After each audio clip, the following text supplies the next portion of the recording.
dan pada saat ini dia akan berbagi dengan kita. Oh ya Mbak, terima kasih sudah mau berbagi kesaksian. Ini akan sangat menguatkan banyak orang. Amin. Nah, Mbak bisa cerita dulu nih. Dulu sebelum kenal Tuhan Yesus, di imannya yang sebelumnya, apa saja yang Mbak kerjakan? Ke sholat atau yang seperti apa gitu loh yang Mbak kerjakan? Waktu dulu sebelum saya mengenal Tuhan Yesus, karena saya kalangan orang Islam, ya saya dididik sama orang tuanya saya orang Islam, ya kegiatannya sholat, di langgar, di masjid, bergaul sama teman-teman, kita dilanggar. Setelah lama-lama saya mengenal orang laki dari Weleri ini. Saya ngaji kan, juga, dulu ngaji juga? Iya, tapi kan Bapak ini kan saya tidak tahu kalau Bapak ini orang Weleri, orang Kristen kan saya enggak tahu orang Kristen itu apa. Saya enggak tahu. Pokoknya saya kenal sama Bapak ini yang dari Weleri, ya sudah, enggak tahu tuh orang apa-apa, saya enggak tahu. Lama-lama saya nikah sama Bapak ini, tetap pernikahan saya di Islam di Semarang. Lama-lama saya diajak di Weleri, Bapak ini bilang, ayo Dek di gereja. Lah di gereja tuh apa? Saya enggak tahu di gereja tuh apa gitu. Terus Bapak ini di gereja itu Weleri, saya di gereja Sambung Sari, tapi enggak di gereja di perumahan, kontrak. Setiap hari, setiap minggu tuh perkumpulan ada orang 7, orang 6, orang 8. Saya ngikuti saja. Wong saya tidak tahu orang Kristen itu orang apa, saya kan enggak ngerti. Enggak ngerti maksudnya orang Kristen itu apa. Terus saya tuh diinjili sama Pak Pendeta, Pak Kupon, sama Pak Andreas. Andreas siapa gitu terusannya saya enggak tahu. Terus setiap minggu itu Bapak itu hadir. Lah saya makin ngomel-ngomel, makin saya tidak tahu maksudnya apa. Setiap minggu toh orang dua itu Pak Kupon sama Pak Andreas itu datang mengabarkan tentang Injil. Saya enggak ngerti blas. Ya dia yang ngomong, menjelaskan cerita tentang Injil-Injil, ya saya enggak ngerti kok. Ya saya dengarkan, tapi saya tanggapannya saya tuh salah saya tuh belum mengenal, belum apa-apa, saya tuh ngomel-ngomel terus. Setiap Bapak itu hadir, saya ngomel-ngomel, tak suruh pulang, tak suruh gini. Tapi Bapak Pendeta itu sama Pak Kupon itu tetap setiap minggu tuh tempat saya. Tapi jarak berapa tahun saya enggak ngerti. Saya enggak ngerti, tetap hadir. Terus Bapak itu terus bilang, pendeta itu bilang, "Anu Bu, saya dulu masih muda panggil Ibu. Bu, Ibu ke gereja ya." Lah ke gereja tuh apa? Saya enggak tahu. Sampai Bapak Pendeta tuh tempat saya. Saya diantar ke gereja itu, tempat rumah itu ya.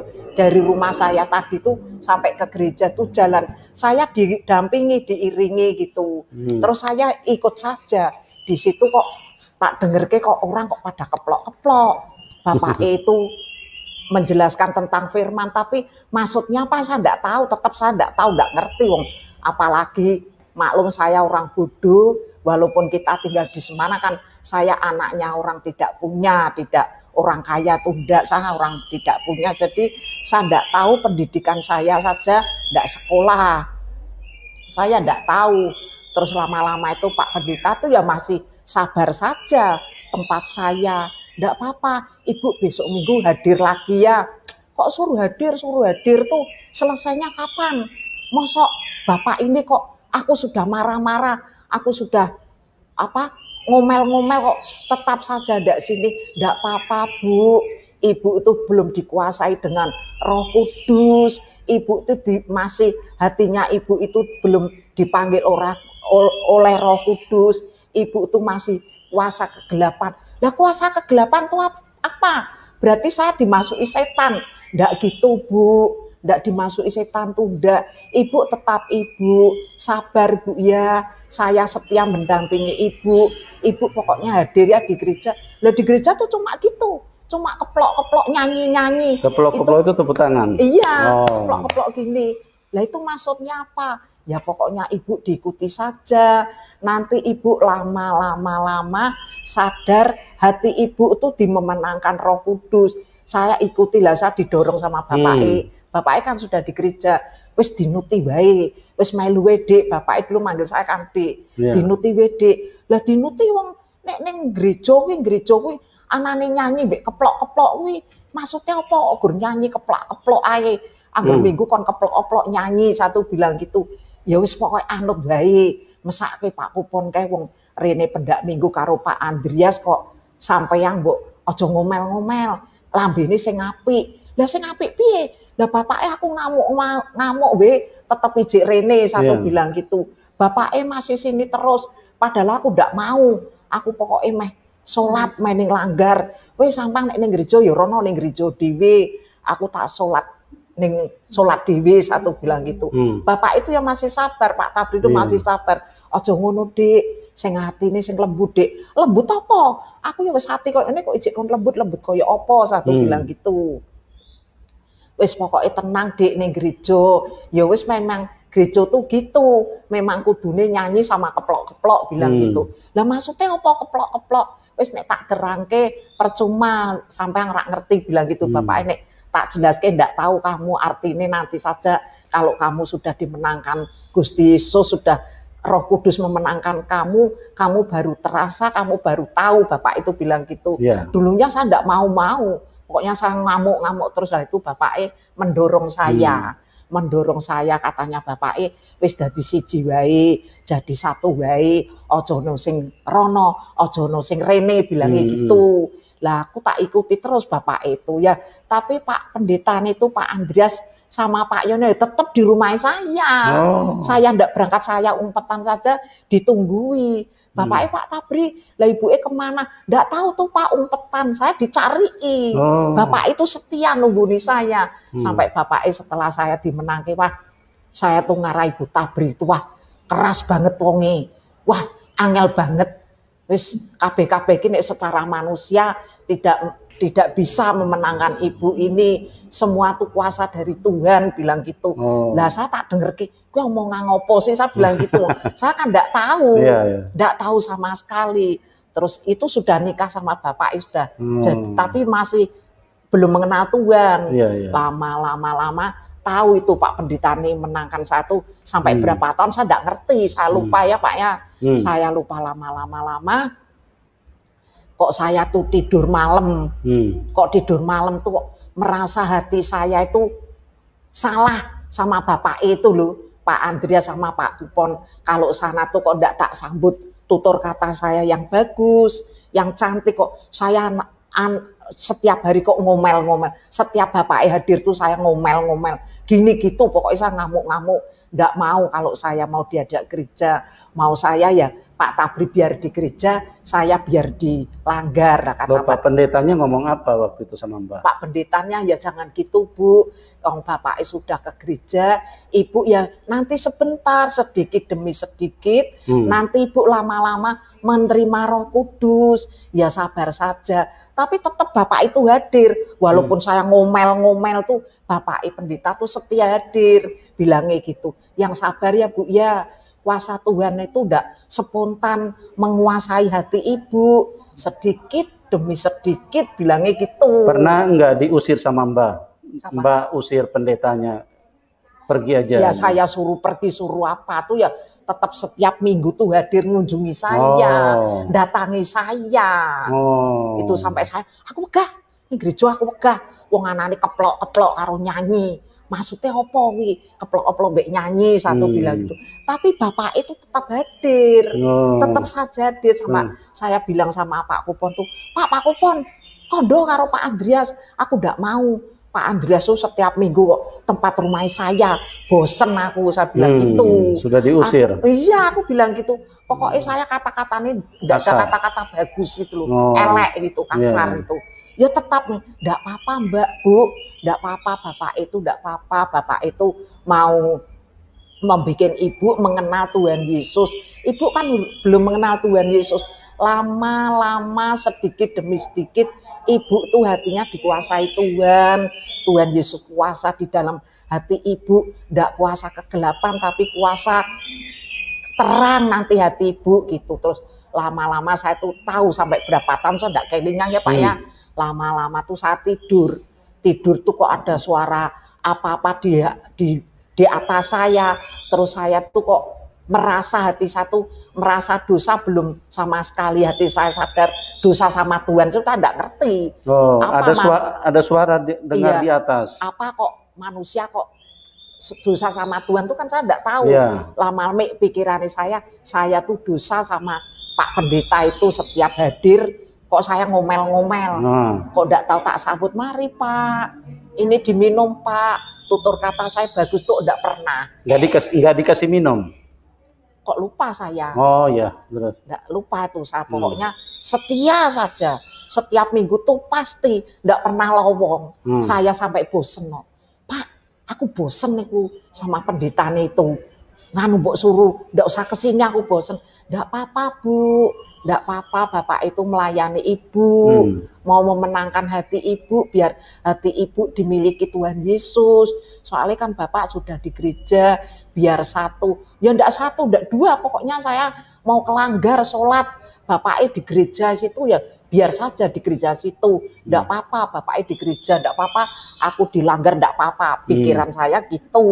Waktu kawin dulu, Mbak nggak tahu kalau bapaknya itu Kristen? Enggak ngerti, pokoknya Bapak yang ngikuti saya, ngikuti orang tua saya, nganu ki Mas, iki besok ningkain ning Semarang, kawin Islam, Bapak itu ya anut saja, anut saja ya ndak tahu cerita iki aku wong Kristen, sok ben sama dadi wong Kristen. Mungkin Bapak bilang gitu, aku ndak jadi, mungkin takut, mungkin bagaimana Bapak diem lah.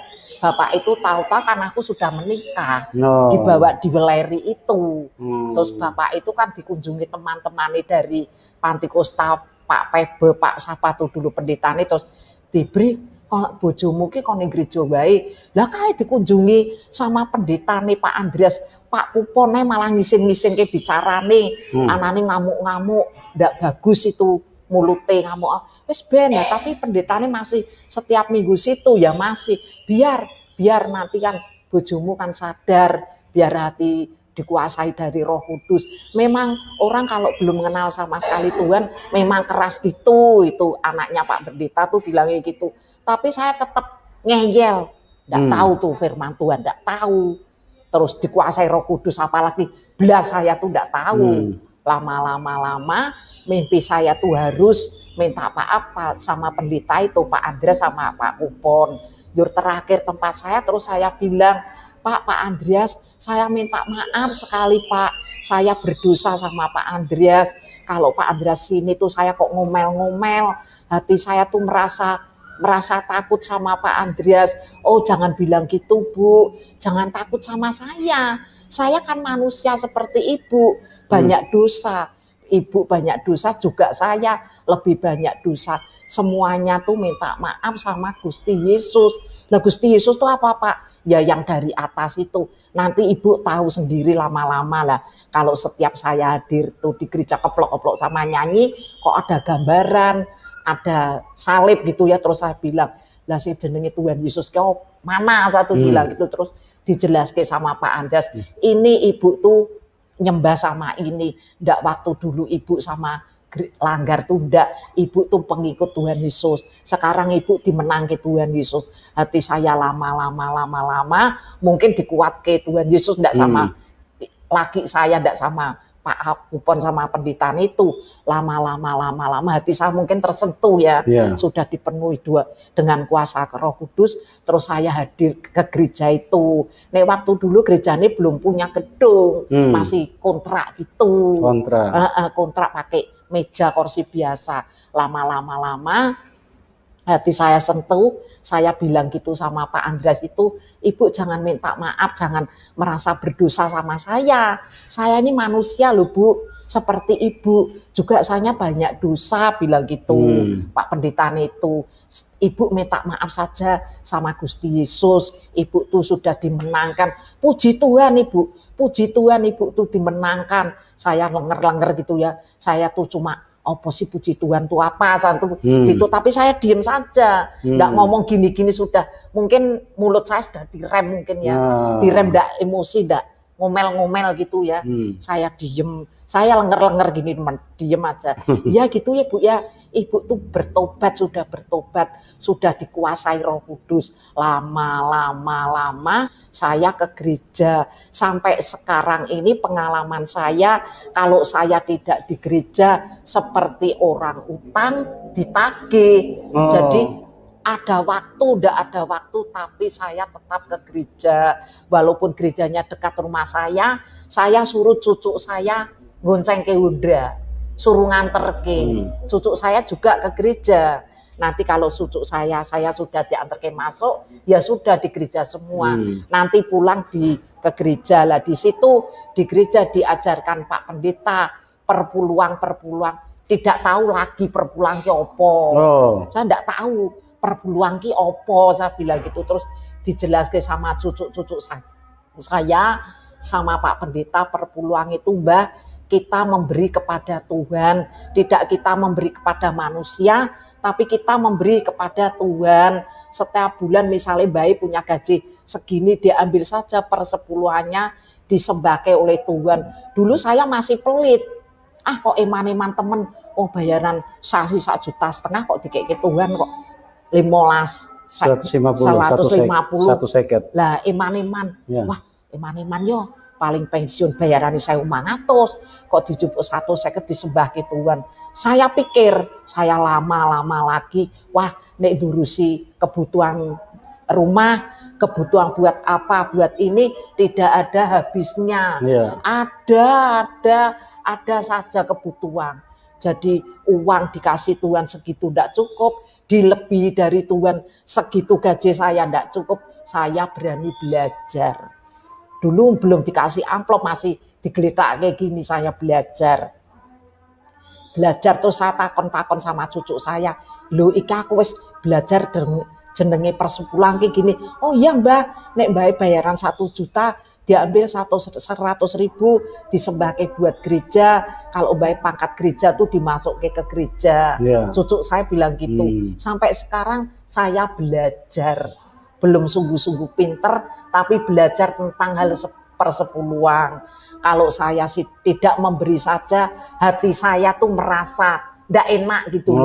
Walaupun kita sekarang saya cuma gaji segitu, saya belajar persepuluhan, ya dikasih segitu tak kecake ya cukup. Dikasih banyak puji Tuhan ya cukup. Apalagi luweh banyak nek ngasih Tuhan, lebih cukup saya gitu. Terus saya sekarang masih saja, walaupun Tuhan memberi gaji seberapa, tetap saya belajar memberi persembahan gitu, persembahan juga gitu, walaupun berapa saya yang masuki gitu. Itu pengalaman dari saya. Luar biasa. Iya, terima kasih. Mbak bilang dengar suara apa waktu itu? Lah enggak tahu, malam di atas gitu, pokoknya suaranya kamu berdosa, kamu minta maaf. Lah pikir saya berdosa minta maaf tuh sama siapa? Saya enggak tahu. Pikir saya sama pendetane itu. Lah pendetane itu ke sana, terus saya bilang gitu, "Oh enggak apa-apa, Bu. Enggak apa-apa, Ibu jangan minta maaf sama saya. Ibu tuh minta maafnya sama Gusti Yesus yang menolong Ibu tuh bukan saya loh. Saya enggak menolong Ibu. Sungguh saya enggak menolong Ibu. Ibu tuh semua dari Gusti Yesus. Ibu yang menjalankan, cuma Ibu tuh yang menjalankan semua kuasa dari Gusti Yesus," bilangnya gitu. Nah Gusti Yesus ki opo, saya bilang gitu ya. Tapi hati saya tuh kok ndak enak gitu, ndak enak. Terus saya tuh dipimpin firman Tuhan sama Pak Andreas itu, sama Pak Kupon ya. Saya ikuti, apalagi saya orang bodoh, ndak tahu ya. Cuma saya denger suruh nyanyi keplok-keplok ya saya keplok-keplok gitu. Tapi kok lama-lama hati saya ternyuh, hati saya terbuka, hati saya tuh ada perubahan gitu. Perubahan enggak galak. Hati saya tuh gitu. Iya, dulunya saya keras. Tak tolak itu firman Tuhan tuh apa, saya enggak mau. Dulunya lo itu. Sekarang enggak. Sekarang mau diajak gereja mana, Pak? pokoknya tenaga saya masih kuat ya saya berangkat. Kalau Natal ini kan di gereja mana-mana gitu, saya berangkat. Tapi nek saya tidak kuat ya sudah di rumah saja. Itu cuma merayakan di gereja setempat, dan sana-sana gitu. Ya, teman-teman, luar biasa sekali. Kalau orang belum dijamah Tuhan, itu berbeda. Mbak ini ada bertahun-tahun diinjili sama Pak Andreas sebagai pendeta. Tapi dia menolak, malah dia menghina-hina Pak Pendeta. Dia usir pendetanya, jangan datang ke rumahnya. Tidak usah ke sini, dia bosan, dia tidak suka dikunjungi. Dia mau tetap dengan imannya yang dulu, dia mau cara sembayangnya dengan imannya yang dulu. Tapi luar biasa, itulah seorang hamba Tuhan yang berjuang karena mengasihi jiwa. Karena pendeta juga artinya memberitakan Injil, bukan mengharapkan sesuatu dari mbah ini, tapi ada upahnya dari Tuhan. Kita memenangkan satu jiwa, kata Tuhan, surga bersukacita. Ini kita harus pikirkan sungguh-sungguh, teman-teman. Bagi teman-teman yang berprofesi sebagai pelayan Tuhan, bahkan yang bukan bernotabenekan sebagai pelayan atau secara organisasi pendeta, tapi kita semua dipanggil Tuhan untuk terus memenangkan jiwa. Tadi sudah diceritakan bagaimana mbak ini dengan begitu keras, tapi satu ketika ada waktunya Tuhan mengasihi satu jiwa, apalagi kalau dua, apalagi kalau tiga, Tuhan mati untuk supaya kita diselamatkan. Nah, pada saat mbah ini keras menolak Tuhan, Yesus itu adalah Tuhan yang real, yang benar. Karena apa? Karena dia menyatakan diri. Dia berbicara kepada mbak ini. Akhirnya mbak ini diterangi, dicerahi. Pikirannya terbuka. Segala cara yang tidak baik selama ini yang dia lakukan kepada pendeta, dia jadi sadar. Tuhan berkata, kamu harus minta maaf. Itulah Tuhan. Ya, Tuhan Yesus adalah Tuhan yang baik, Tuhan yang mengasihi jiwa-jiwa. Tuhan Yesus tidak marah kepada mbak ini. Kemudian Tuhan Yesus tempeleng sama dia, kurang ajar kau ya, kau hina-hina hambaku. Tidak, Tuhan itu tidak seperti itu. Tuhan hanya suruh, Tuhan hanya ingin menyadarkan mbak ini bahwa Tuhan Yesus mengasihi dia, Tuhan Yesus mau menyelamatkan dia, Tuhan Yesus datang mati untuk dosanya dan ingin mengampuni dan mau membawa kita ke surga. Itulah Tuhan yang baik, Tuhan yang benar. Nah, Mbak pernah dikasih mimpi nggak sama Tuhan tentang apa supaya Mbak bisa diselamatkan? Kalau dikasih mimpi itu ya pokoknya biar sekarang sudah mengenal Tuhan, walaupun saya tidak bisa baca, tidak bisa apa-apa, tetapi dalam hati saya tuh pokoknya saya lebih setia ke gereja. Soalnya kan saya tidak bisa baca gitu. Lebih setia ke gereja, lebih bersungguh-sungguh ke gereja. Saya memang terus terang tidak pernah lowong ke gereja, walaupun hujan, walaupun ini tidak sombong loh Pak. Tidak pernah kosong, iya, selalu sombong, hadir ya. Iya, selalu hadir. Apalagi saya walaupun gaji yang sedikit, tapi saya belajar tentang hal persepuluhan. Yang tadi Mbak cerita, Mbak lihat mukanya pendeta itu pada saat mana itu? Setiap minggu datang tempat saya, ngasih tahu ngutbahi saya gitu, memenangkan saya itu Mbak, setiap minggu. Tuh. Bukan Mbak dapat penglihatan lihat muka pendeta itu? Ya, masih ajak pendeta itu, masih ajak, yaitu Pak Kupon sama Pak Andreas itu. Masih ingat? Iya. Dia walaupun sakit apa ya pasti datang ke tempat rumah saya. Walaupun ya datang, sakit. Iya, datang ke tempat saya itu. Pasti. Sampai saya bosen lihat tuh ya tetap Pak Pendeta itu datang. Datang tempat saya gitu. Sampai satu ketika Mbak tidak bosan lagi lihat mereka. Iya. Malah terasa nih di gereja tuh rasanya ndak enak gitu loh. Harus berangkat ke gereja gitu. Nanti saya gitu. Luar biasa. Tuhan Yesus bekerja luar biasa. Dan tadi ada yang menarik yang disaksikan oleh Mbak ini. Bagaimana beliau bukan hanya setiap minggu ke gereja, tidak pernah kosong loh. Iya. Luar biasa, ini iman yang betul-betul menjadi teladan bagi anak-anak muda saat ini. Kalau anak-anak muda saat ini 1 minggu di gereja, 7 minggu di tempat lain, ya. Ini belajarlah dari orang tua. Ini Mbak ini, bahkan dari cara mempersembahkan sesuatu tadi, Mbak ini juga jadi teladan, ya, memberikan persembahan, persepuluhan dan persembahan yang Tuhan tulis di dalam kebenaran firman-Nya. Mbak ini adalah seorang yang luar biasa, pelaku firman Tuhan. Ya, jadi kita jangan cuma mendengar firman, tapi jadilah pelaku firman. Kita jadilah orang yang setia.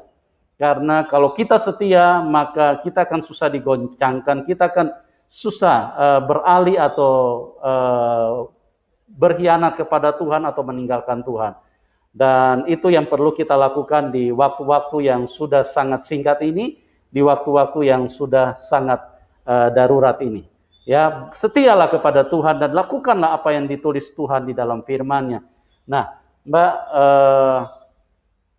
bahkan dulu kan tidak mengenal Tuhan, tapi Tuhan Yesus sudah selamatkan. Tuhan Yesus sudah berikan kehidupan dan menyediakan surga kepada Mbak. Mbak punya pesan nggak kepada orang-orang yang belum kenal Tuhan Yesus? Ya, pesan saya kalau mau nginjili orang ya yang belum sama sekali mengenal Tuhan, biar yang sama sekali belum mengenal Tuhan bisa dimenangkan dari kita, khususnya untuk anak muda-mudi ini lebih giat melayani Tuhan, lebih giat dia memenangkan jiwa-jiwa baru. Soalnya di Weleri ini dikatakan ya susah Pak memenangkan jiwa-jiwa yang belum sama sekali mengenal Tuhan Yesus tuh ya. Banyak sih Weleri ini banyak.